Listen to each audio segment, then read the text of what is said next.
여러분 반갑습니다. 오늘도 하나님을 예배하기 위하여 이 자리에 모이신 여러분의 오늘 하루가 하나님의 은혜와 사랑이 넘치기를 소망하고 축복합니다. 여러분, 우리가 교회를 생각할 때 제일 먼저 떠오르는 게 뭘까요? 건물, 예배 순서, 프로그램, 찬양의 분위기, 이런 것들이 먼저 떠오르기 쉽습니다. 그런데 참 이상하죠? 똑같은 건물, 또 똑같은 순서, 똑같은 프로그램이 있어도 어떤 공동체는 살아있고 또 어떤 공동체는 점점 메말라갑니다. 이렇듯 겉모습만으로는 우리가 교회를 설명할 수가 없습니다. 오늘 말씀은 이 질문을 정면으로 다루고 있습니다. 교회가 어떻게 시작되었는지, 그리고 무엇으로 유지되고 자라는지를 한 장면으로 아주 또렷하게 보여줍니다. 오늘 말씀에 베드로의 설교를 들은 사람들이 이렇게 묻습니다. 우리가 어찌할꼬? 이 말은 단순히 감동을 받았다, 그런 고백이 아닙니다. 이제 우리가 어떻게 살아야 합니까? 라는 질문입니다. 다시 말해 교회의 출발점은 좋은 분위기가 아니라 복음 앞에서 삶의 방향이 바뀌는 순간입니다. 그래서 오늘 말씀이 우리에게 보여주는 교회는 감동받은 군중이 아니라 복음을 듣고 회개하고 주께 돌아서며 함께 살아내기 시작한 순종의 공동체입니다. 그리고 그 공동체는 사람의 힘으로 버티는 것이 아니라 말씀과 교제와 예배와 기도의 자리 안에서 자라나갑니다. 더 놀라운 건 그 성장을 우리가 만들어내는 것이 아니라 주님이 더하신다고 말한다는 겁니다. 오늘 우리는 이 말씀을 따라가면서 한 가지를 확인해 보려 합니다. 복음은 한 사람의 마음만 움직이는 것이 아니라 한 공동체의 모양까지 새롭게 만듭니다. 그 복음이 교회를 어떻게 세우고 또 어떻게 자라게 하는지 우리가 함께 한번 보도록 하겠습니다. 여러분, 교회는 언제 시작됩니까? 사람들이 많이 모이면 시작하는 것입니까? 좋은 분위기가 만들어지면 시작되는 겁니까? 오늘 말씀은 교회의 시작을 아주 분명하게 보여줍니다. 교회는 마음이 찔리는 순간에서 시작합니다. 37절을 보면 사람들의 반응이 이렇게 기록되어 있습니다. 마음에 찔려. 이건 감동이 아닙니다. 좋은 말을 들었다 정도가 아닙니다. 복음이 사람의 마음을 찌른 것입니다. 그렇다면 왜 우리가 이 찔림을 경험하는 것입니까? 예수가 누구신지, 내가 누구인지가 동시에 드러나기 때문입니다. 내가 죄인이라는 사실, 그리고 내가 하나님 앞에서 잘못된 방향으로 살았다는 그 사실이 밝혀지니까 우리의 마음이 찔리는 것입니다. 복음은 우리를 위로만 하는 말이 아니라 죄를 드러내고 방향을 바꾸게 하는 하나님의 말씀입니다. 그래서 사람들이 이렇게 묻습니다. 형제들아, 우리가 어찌할꼬? 이 질문이 바로 교회의 출발점입니다. 나는 어떻게 살아야 합니까? 내 삶의 방향을 어디로 돌려야 합니까? 우리가 이 질문 앞에서 베드로는 분위기를 달래거나 감정을 만져주지 않습니다. 대답은 아주 단호하고 명확합니다. 38절입니다. 회개하여 각각 예수 그리스도의 이름으로 세례를 받고. 여기서 핵심은 뭔가를 더 열심히 해라가 아닙니다. 회개는 더 잘해보겠다는 다짐이 아니라 돌아서는 것입니다. 방향의 전환입니다. 주권 이동입니다. 내 뜻이 주인이던 삶에서 예수님이 주인이 되신 삶으로 돌이키는 것입니다. 죄를 미워해서가 아니라 주님을 더 사랑해서 돌아가는 길입니다. 그래서 회개는 감정 정리가 아닙니다. 회개는 주님께로 돌아가는 결단입니다. 그리고 세례를 받으라. 세례는 개인의 마음속 결심을 확인하는 작은 표시가 아닙니다. 세례는 복음에 순종한 사람이 이제 나는 예수께 속했다라는 것을 공개적으로 고백하며 교회 공동체 안으로 들어오는 문입니다. 다시 말해, 복음이 마음을 찌르면 신앙은 혼자만의 감동으로 남지 않습니다. 회개한 사람은 공동체로 들어옵니다. 주님께로 돌아온 사람은 주님의 몸된 교회 안으로 들어와 함께 살아가기 시작합니다. 그리고 38절은 교회의 시작이 무엇으로 열리는지도 분명히 말합니다. 죄사함과 성령의 선물입니다. 교회는 사람의 열심으로 만들어내지 않습니다. 교회는 하나님의 선물로 시작됩니다. 죄사함은 사람이 만들어내는 결과가 아니라 하나님이 베푸시는 은혜입니다. 성령의 선물도요, 우리가 따내는 보상이 아니라 하나님이 주시는 선물입니다. 그러니 교회의 시작은 우리가 무엇을 하느냐보다 하나님이 무엇을 주시냐에 달려져 있는 겁니다. 그리고 39절을 보시면 이 약속의 범위가요, 넓게 열려 있습니다. 너희와 너희 자녀와 모든 먼 데 사람. 교회는 처음부터 다음 세대를 품는 구조로 시작합니다. 또한 처음부터 우리만의 신앙이 아니라 멀리 있는 사람까지 부르시는 하나님의 초대 위에 서 있습니다. 복음이 교회를 만들 때 교회는 자동으로 시야가 넓어집니다. 내 문제만 붙들던 사람이요, 자녀와 다음 세대를 바라보게 되고 멀리 있는 사람까지 품게 됩니다. 그 결과가 41절에 기록됩니다. 그 말을 받은 사람들은 세례를 받으며, 여기서 중요한 표현이 있습니다. 그 말을 받은 사람들. 교회는 말씀이 들린 사람들이 아니라 말씀이 받아들여진 사람들이 모이는 곳입니다. 순종으로 받았다는 뜻입니다. 그러니 교회의 본질은 숫자가 아니라 말씀을 받고 순종하는 사람들입니다. 교회는 감동의 군중이 아니라 복음에 순종한 공동체입니다. 여러분, 그래서 우리는 신앙의 시작을 느낌으로 세우지 말고 순종으로 세우는 것입니다. 죄책감에 눌려 자기만 바라보는 자리에 머무르지 말고 회개로 주님께 돌아서는 것입니다. 그리고 혼자만의 결심으로 끝내지 말고 세례의 의미처럼 교회 안으로 들어와 함께 살아내는 것입니다. 이처럼 회개로 시작한 사람들은 곧바로 한 가지 특징을 드러냅니다. 그들은 어떻게든 각자 살아보자로 흩어지지 않습니다. 그들은 공동체의 리듬 안으로 들어갑니다. 회개로 시작된 사람들은 곧 전념하는 공동체로 자라기 시작합니다. 42절은 초대교회를 한 문장으로 딱 세워봅니다. 그들이 사도의 가르침을 받아 서로 교제하고 떡을 떼며 오로지 기도하기를 힘씁니다. 여기서 눈에 들어오는 단어가 힘쓰니라입니다. 교회가 성령으로 시작되었다면 그 다음은 무엇으로 서느냐? 전념으로 섭니다. 감동이 식으면 무너지는 공동체가 아니라 붙잡는 자리가 있어서 버티는 공동체가 되어야 합니다. 그런데 우리가 전념이라는 이 말을 들으면 오해가 생기기 쉽습니다. 더 바빠져야 하나? 더 많은 프로그램을 해야 하나? 그렇게 생각하기가 쉽습니다. 하지만 오늘 말씀이 말하는 그 전념은요, 일에 대한 전념이 아닙니다. 교회의 뼈대에 대한 전념입니다. 성령이 세우신 교회가 무엇을 놓치지 않고 붙드는지 네 가지로 보여줍니다. 먼저 사도들의 가르침입니다. 교회는요, 분위기로 서지 않습니다. 교회는 말씀 위에 섭니다. 감정은 날씨처럼 바뀌지만 말씀은 기준을 세우고 방향을 정렬합니다. 그래서 초대교회는요, 모였다로 끝나지 않고요, 가르침을 받았다로 서 있습니다. 성령의 역사라는 말은요, 뜨거워졌다만이 아니라 말씀 앞에 다시 세워졌다는 뜻입니다. 그리고 교제입니다.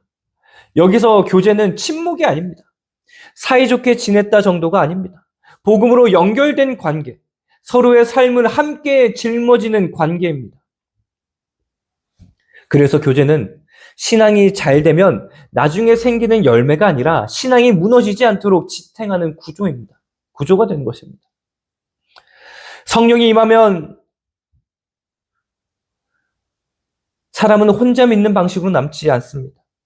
교회는 각자 버티는 사람들의 모임이 아니라 함께 믿는 사람들의 공동체가 됩니다. 또 하나가 떡을 떼며입니다. 이것도 오해가 많습니다. 우리가 그냥 식사했다라는 이 말로만 줄이면 오늘 말씀은요, 그 깊이가 얇아집니다. 떡을 뗀다는 것을 예배의 리듬이고 복음의 중심을 다시 붙드는 자리입니다. 주님의 은혜로 산다는 고백이요, 식탁과 예배의 자리에서 반복될 때 공동체는 다시 하나가 됩니다. 교회가 하나 되는 힘은 성격이 잘 맞아서가 아니라 복음이 중심에 있어서입니다. 바로 마지막이 기도입니다. 교회는 활동으로 버티지 않고 하나님께 매달림으로 삽니다. 기도가 빠지면 교회는 더 바빠질 수 있습니다. 회의도 늘고 계획도 늘고 말도 많아집니다. 그런데 속은 비어갑니다. 왜냐하면 기도가 없는 교회는 결국 사람의 지혜와 사람의 열심으로 굴러가기 때문입니다. 반대로 기도가 살아있으면 교회는 조용해도 단단합니다. 하나님께 붙들린 공동체는요, 쉽게 무너지지 않습니다. 여러분, 이 네 가지가 하나로 묶으면 이렇게 되는 것입니다. 성령이 세우신 교회는 전념으로 서는데 그 전념의 중심에는 말씀과 기도가 있습니다.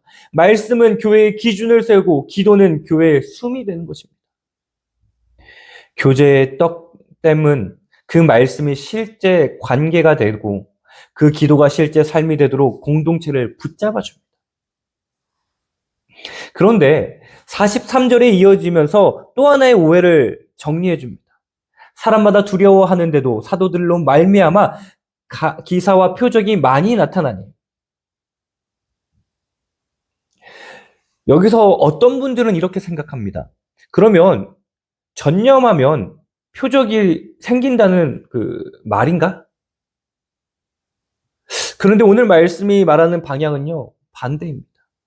초대교회는 표적을 보려고 전념한 게 아닙니다. 말씀과 기도에 전념했더니 하나님의 임재가 드러내신 것입니다. 그래서 43절에 먼저 나오는 단어가요, 두려움입니다. 이건 공포가 아니라 경외입니다. 하나님이 진짜로 이 공동체 가운데 계시다는 사실 앞에서 생기는 떨림입니다. 다시 말해 기사와 표적은요, 교회가 과시하려고 만든 쇼가 아니라 하나님이 교회를 붙드시고 계시다는 사실을 드러내는 하나님의 손길입니다. 여기서 우리의 현실과 딱 맞닿습니다. 공동체가 흔들릴 때 우리는 자꾸 다른 데서 해결책을 찾습니다. 더 강한 리더, 더 좋은 시스템, 더 세련된 프로그램, 더 많은 행사. 물론 필요한 것도 있습니다. 하지만 오늘 말씀이 교회의 중심을 다시 잡아줍니다. 교회가 흔들릴 때 가장 먼저 무너지는 것은요, 열심이 아니라 전념의 자리입니다. 말씀의 자리, 기도의 자리, 함께 예배하는 자리, 함께 교제하는 자리. 그 자리가 무너지면 열심은 오히려 사람을 지치게 만들고 공동체를 더 갈라놓을 수 있습니다. 그러니 이번 한 주 말씀과 기도의 자리를 실제로 고정하십시오. 길게 못해도 괜찮습니다. 중요한 건 길이가 아니라 지속입니다. 말씀을 받는 시간 하나, 기도의 자리 하나를 내 기분이 아니라 내 리듬으로 세우십시오. 전념은 결심으로 끝나지 않고 삶의 리듬을 만듭니다. 그리고 그 리듬이 결국 교회의 겉모습까지 바꿉니다. 오늘 앞에서 우리는 봤습니다. 복음이 마음을 찌르면 회개와 세례로 돌아오고, 그렇게 시작된 교회는 말씀과 기도에 계속 붙들려 서게 됩니다. 그런데 여기서 끝이 아닙니다. 복음이 교회를 만들면 그 교회는 반드시 삶의 모양이 달라집니다. 믿음은 예배당 안에서만 예쁘게 유지되는 것이 아니라 관계와 돈과 시간과 식탁과 일상까지 흘러나오게 됩니다.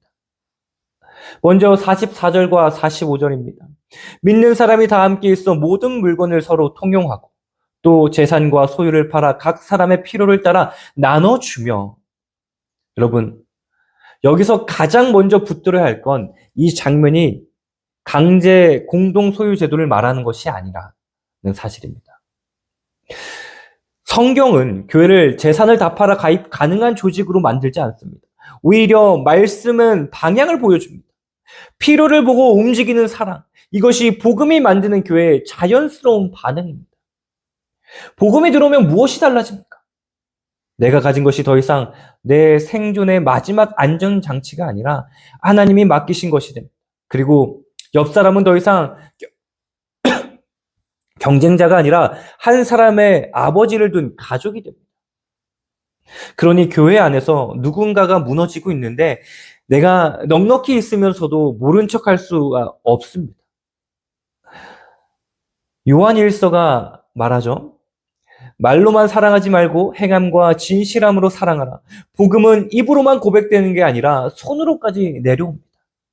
그래서 초대교회의 나눔은 이상적인 구호가 아니라 필요에 대한 즉각적인 반응이었습니다.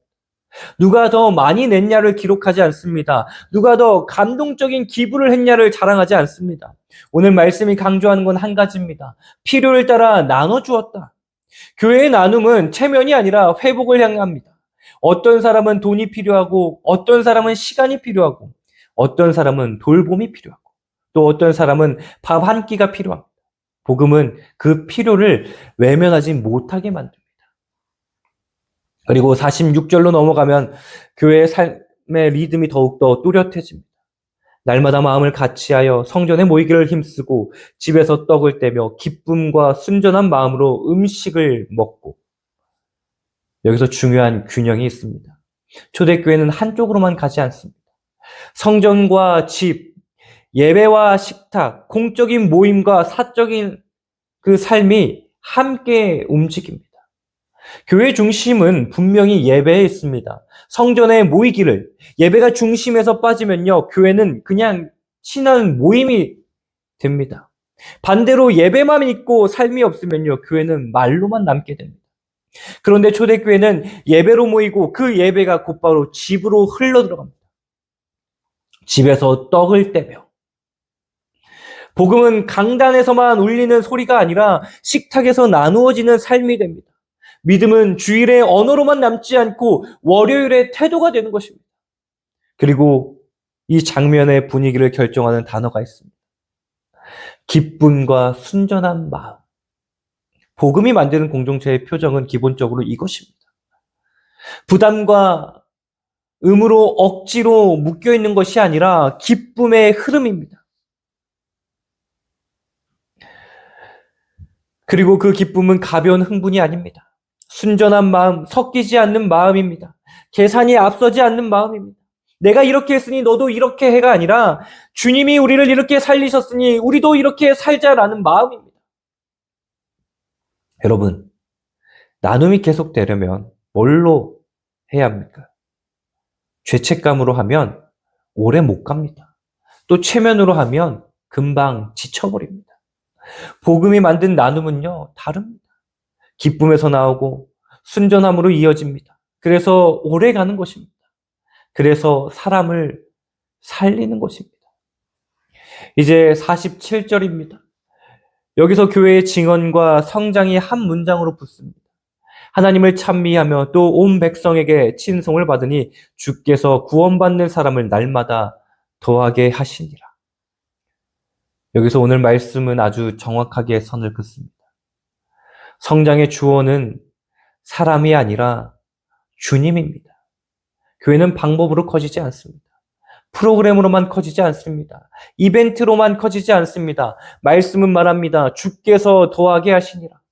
사람이 할 수 있는 건 주님이 역사하시기를 좋은 모양으로 만드는 것입니다. 복음에 순종하는 공동체의 리듬, 나눔과 기쁨의 삶, 예배와 식탁의 연결, 하나님을 찬미하는 태도입니다. 그때 사람들은 교회가 뭘 말하는지보다 먼저 교회가 어떻게 사는지를 보게 됩니다. 온 백성에게 친송을 받으니 이 말씀도 오해하면 안 됩니다. 이것은 인기 많은 교회가 됐다는 말이 아닙니다. 복음이 삶을 만들어낸 신뢰입니다. 세상은 교회를 구호로 먼저 보지 않습니다. 교회의 생활을 봅니다. 말은 얼마든지 멋있을 수 있습니다. 그런데 그 삶은요, 숨기지 못합니다. 초대교회는요, 완벽해서 칭송받은 게 아닙니다. 복음이 실제로 사람을 바꾸는 것을 보여줬기 때문에 사람들이 저건 뭔가 다르다를 보게 된 것입니다.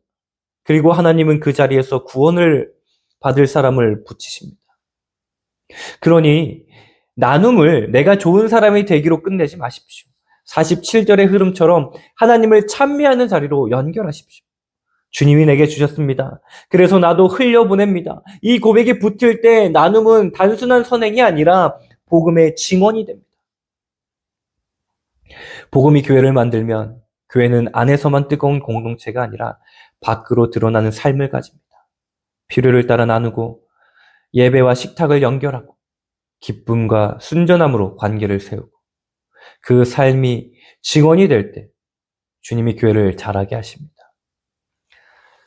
사랑하는 우리 머릿돌교회 성도 여러분, 오늘 말씀은 교회를 한 장면으로 보여줍니다. 복음이 마음을 찌를 때 사람들은 회개와 세례로 주께 돌아오고 그들은 말씀과 교제와 예배와 기도에 붙들려 살며 나눔과 기쁨의 삶으로 복음을 증언할 때 주님이 교회를 날마다 자라게 하십니다. 그래서 이번 한 주 우리에게 남는 방향은 단순합니다. 신앙을 혼자 버티는 방식으로 두지 말고 교회의 리듬 안으로 한 걸음 옮겨 보십시오. 거창한 결심을 세우라는 말이 아닙니다. 말씀, 기도, 교제 중 딱 한 가지를 골라서 참여의 형태로 고정하면 됩니다. 누구와 할지, 또 언제 할지, 어떻게 할지를 작게라도 정해 보십시오. 혼자 읽던 말씀을 함께 나누는 자리로 옮기고, 혼자 견디던 기도를 함께 붙드는 자리로 옮기고, 혼자 넘어가던 삶의 무게를 교제 안에서 나누는 자리로 옮기는 것. 그 한 걸음이면 충분합니다. 주님은 그 작은 순종 위에 공동체를 세우시고 우리를 살리시는 리듬으로 다시 묶어 주십니다. 지금 내 신앙 안에서 혼자로 남아있는 그 자리는 무엇이며 그 자리를 교회의 리듬 안으로 옮기기 위해 이번 주 내가 붙들 한 가지 전념은 무엇입니까? 이번 주 우리가 이 질문의 답을 찾아 하나님께 한 걸음 나아가는 저와 여러분이 되기를 주님의 이름으로 간절히 축원합니다.